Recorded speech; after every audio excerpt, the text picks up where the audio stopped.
Herkese merhabalar. 2 ay uğraştık. Sonunda karavanımızı bitirdik. Zor oldu, bitti. Gerçi babam olmasa daha da zordu. Gayet güzel oldu. Evet. Arka yatak kısmı komple değişti. En önemlisi de rengi oldu.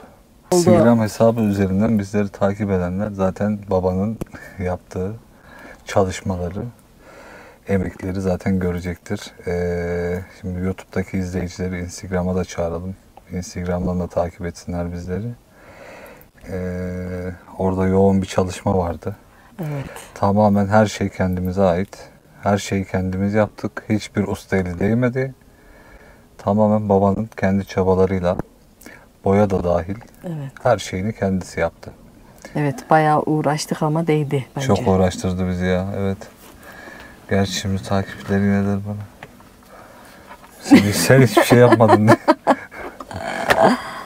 Asıl işin önemli kısmını ben yapıyorum. Evet. Yorumluyorsun. Şimdi neler yaptık? Arka tarafta bir yatağımız vardı. Yatak kısmını iptal ettik. Dedik ki bizim yataktan ziyade karavanda bir oturma alanına daha çok ihtiyacımız var dedik. Evet. Evet, bu kısmı tamamen böyle U şeklinde bir oturma alanı yaptık. Camlarımız açılmıyordu arka kısımda. 3 camı açılır bir şekilde güzel amortisörlü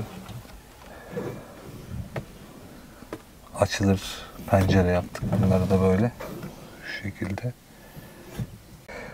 Sadece reklam stikerlerimizi bir reklamcı arkadaşa verdik.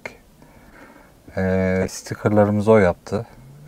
Arka hesap yazılarımızı, Instagram ve YouTube hesaplarımızın yazılarını o yazdı. Şu perdeleri falan her şeyler bana ait. Evet, perdelerin yapımları, bak perdelerin tamamen Hatice Hanım'ın emeği. Evet. Bak bunların her şeyi, dikimi dahi. Bu düz kumaştı bildiğiniz. Evet. Düz kumaştı bu perdeler. Pilelerini falan ben verdim. Pileleri, şu halkaları, ayrıca şu makrome kısmı toplamak için. Bunlar sana ait. Onlar hepsi bana ait.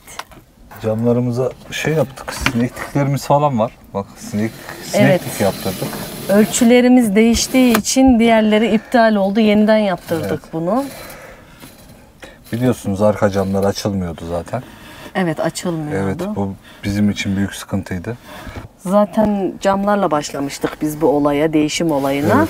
Ama olay başka yerlere gitti. Mutfağımızın karşısındaki alanı Evet, orası. sedir gibi yaptık. Evet. Ya şu an yani 5-6 kişi karavanda rahat bir şekilde oturup çayını içebilir, yemeğini yiyebilir. En önemlisi de rengi oldu karavanın. Bence böyle daha iyi oldu. Evet, rengi zaten Tamam. başta olması Abi gerek. önceki şeyde bak, önceki beyaz renkte ya bir de bizim stikerler falan da çok iyi değildi. Göz yoruyordu yani. Karışıktı birazcık. Evet, değil mi? Yani karma karışıktı. Arka taraf öyleydi. Yanlar çok hani basitti. İyi değildi ama şu an mesela arka taraftaki Palavan yazımız, Instagram ve YouTube hesaplarımızın yazısı, yan tarafta Palavan amblemimiz gayet güzel ve dikkat çekici oldu. Anlaşılır da oldu. Evet. Başlayalım tanıtıma o zaman. Anlatmaya başlayalım o zaman. Başlayalım. Hadi.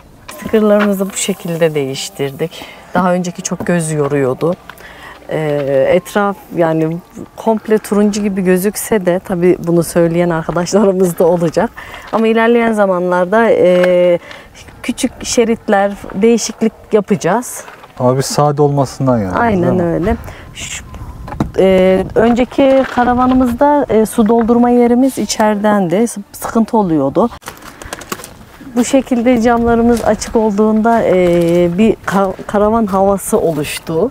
Daha önceki dümdüz duruyordu. Bu camı komple kırıp bu şekilde yaptık. Neydi? Alüminyum kompozit bu malzeme miydi? Evet. alüminyum kompozit. Yalnız şu aralarımız Evet, açık kaldı. yetişmedi. Siparişini verdik fakat kargoda daha o malzemeler gelmedi, yetişmedi. Evet, Palavan yazımızı biraz ufalttık arkadaki. Biraz kalınlaştırdık. Biraz ufalttık. Güzel ve sade oldu. YouTube ve Instagram adresimizde daha sade ve anlaşılır bir hale geldi. Evet. Buradan takiplerinizi bekliyoruz.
Evet, bagajımızdan başlayalım. Maalesef bagaj alanımız yok. Diğerinde vardı ama bu alanda yok. Şurada akülerimiz var. Buraya akülerimizi sıraladık. Şu alanda su motorumuz var. Burada da su deposu var. Su deposu daha önceki 200 litreydi ama şu an 100 litreye düşürdük biz bunun. Dış duşumuzu bu şekilde, bu alanı bu şekilde değerlendirdik. Evet, buradaki değişimimizden biraz bahsedelim. Daha önce burada bir masamız vardı. Masamız hala var. Sadece bu şekilde hani yapmak istedik. İlerleyen zamanlarda sıkıldığımızda tekrar bunu masa olarak da kullanabiliriz ama arka tarafta masamız olduğu için ihtiyaç duymayacağız ona. Bu şekilde bir dinlenme alanı yaptık. Daha Sedir güzel tarzı, oldu. değil Evet, mi? sedir tarzı. Şöyle yaptığımızda daha rahat anlayacağız. Şurada mutfak kısmımız var. Evet. Mutfakta bir değişiklik yok zaten.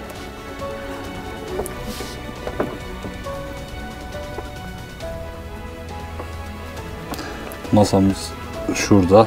Kaldırmak istersek tekrar burayı kaldırabiliriz. Tekrar masa ve 2 kişinin oturacağı şekilde açabiliriz burayı. Evet. Buraya küçük bir süsleme yaptım. Evet, burada bir kahve yazımız vardı daha önce. Evet, şu an bu şekilde. Böyle süslerin daha güzel olacağını düşündük. Elimizde olan bunlar. Daha ilerleyen zamanlarda gittiğimiz yerlerden büyük ihtimalle dolduracağız buraları. Evet, dolaplarımızdan bahsedelim. Bunlar vardı daha önce zaten. Evet. Gayet kullanışlı.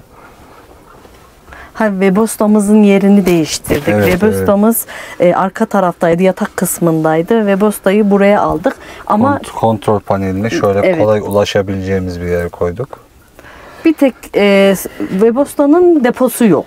Evet, daha önce şeydi, plastik bir Deposu vardı arkada. evet onun. Şimdi biz o depoyu iptal ettik. Aracın deposundan kullanıyoruz Webasto'yu, değil mi? Evet, o da şu alt tarafa koyduk onun yerinde. Hani daha çok ısıtacağını düşünüyoruz onun. Evet. Bu taraf bu şekilde. Yine şuraları kullanıyoruz. Dolap içi. Evet, burada bir aygazımız var. Buralarda çok değişikliğimiz yok. Şurada musluğumuz var. Burada bir değişikliğimiz yok. Şurada buzdolabımız var. Şey vardı. Şurada küçük bir tahta vardı. Onu Evet, beyaz bir tahta vardı. Bunun yerine bunu yaptık. bu şekilde bir tasarım düşündük. Şurada bir prizimiz var ayrıca. Kaşıklarımız, çatallarımız burada. Tezgahımıza ek olarak bunu yapmıştık. Yetmediği yerde bunu çıkarıyoruz, kullanıyoruz. Evet, bu da çok kullanışlı bir tezgah oldu. tek sadece zımpara yaparak bu verniğini değiştirdik bunun. Tekrar Evet. yeniden zımparaladık bunları. Çizikler vardı. Evet. Değil mi? Aha, Tezgahın çizikler üzerinde vardı. çiziklerimiz vardı. Onları tamiratını yaptık.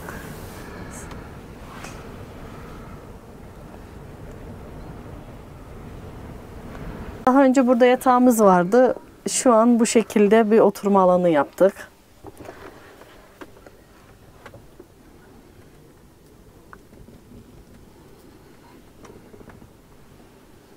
Masamız da bu şekilde. Babamın birebir el emeği, yani kendisi uğraşarak yaptı bunu. Sadece ayağını hazırladık. Evet, ayağını değiştirdik. Bu şekilde ileriye geriye gidiyor. Yani bu tarafa geçebiliyoruz rahatlıkla. Evet. Dönüyor değil mi? Evet, Aynı zamanda. dönüyor da bu şekilde. Yani istediği gibi hareket edebiliyor. Süngerlerimiz bu şekilde. Sırtı krem. Burası turuncu. Bu Araçla gayet uyumlu. Evet. Birebir portakal rengi gibi bir şey oldu ortaya karışık. Evet. Süngerin altında burada bir saklama alanımız var. Evet, burada saklama alanımız var. Diğer süngerin altında akülerimiz var. Evet. Bu bölümde akülerimiz var, invertörümüz var. İnvertörümüz daha önce burada küçük bir dolabımız vardı, şu şekilde boy dolabı. İnvertör onun içindeydi. Oturma alanı yapacağımız için onu kaldırınca invertörümüz buraya geldi. Akülerimiz bu sırada, bu şekilde sıralı. Evet, altta. Evet. İnvertörümüz burada, sigortamız burada.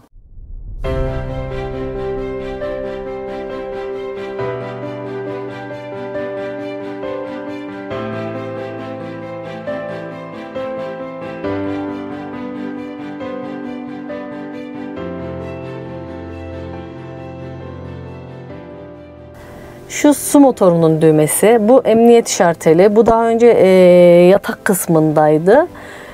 Buraya aldık.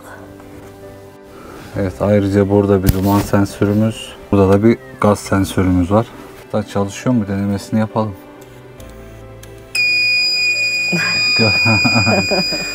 Gördüğünüz gibi çok hassas. Emniyetimiz için bunlar gerekli. Acaba bu ısı mı duman mı? Duman bildiğim kadarıyla ama Duman çıkmıyor ki.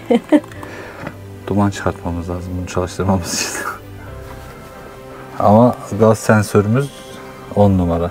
Yani karavan kapalıyken herhangi bir koku. Bu sadece gaz değil bak. Normal hani her Evet. şeyden etkileniyor. Yani bir ıslak mendil, bir parfüm. Evet. Anladın mı? Herhangi bir temizlik malzemesi kokusundan da etkileniyor.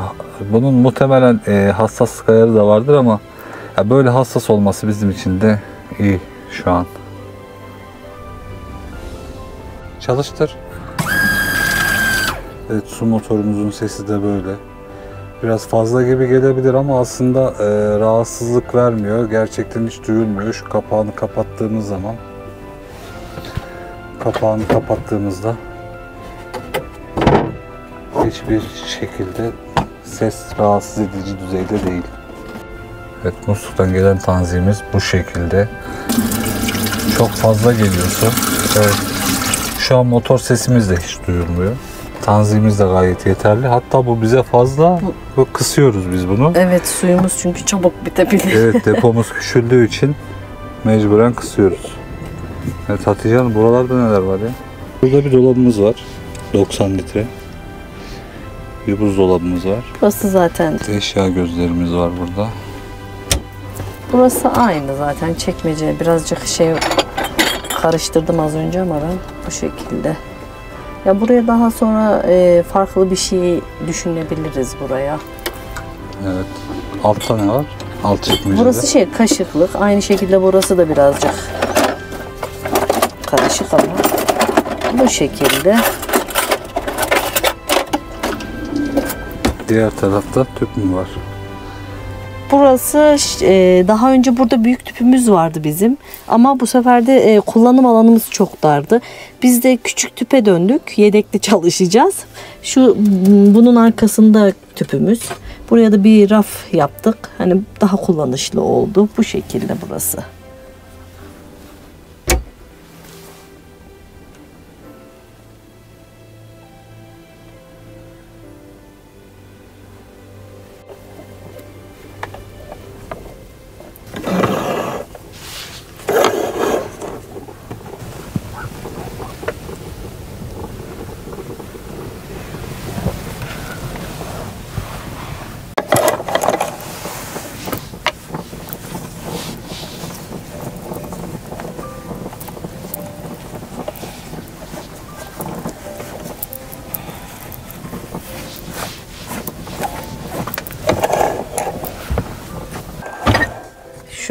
perdenin aparatlarını kendimiz yaptık.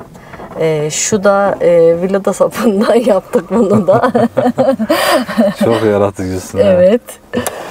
Şu aynamız bu taraftaydı. Onu birazcık bu tarafa çektik. Evet. Halkaların dikimi sana ait. Perde tamamen sana ait. Evet. Tasarım sana ait. Şunu şu şekilde açıyoruz. Kullanımı çok kolay. Şunu açıyoruz bu şekilde. Sonra şöyle toplayıp direkt şöyle taktığımızda bildiğiniz bu şekilde oluyor. Evet, bu camlarımız açılmıyordu. Artık bu camlarımız da kapanıp açılabiliyor. Şu şekilde kapatıyoruz. Şöyle açıyoruz. Arka camımız da aynı şekilde. Şimdi bize yatak kısmı neresi diye soracaksınız. Şu masamızı indirdiğimizde altında 2 kademeli ayak var ayarlı. Bunu indirdiğimizde buranın ölçüsüne göre yatak oluyor. Şu 2 minderimiz de buranın ölçüsüne göre ayarlı. Koyduğumuzda bildiğiniz kocaman bir yatak alanı oluyor.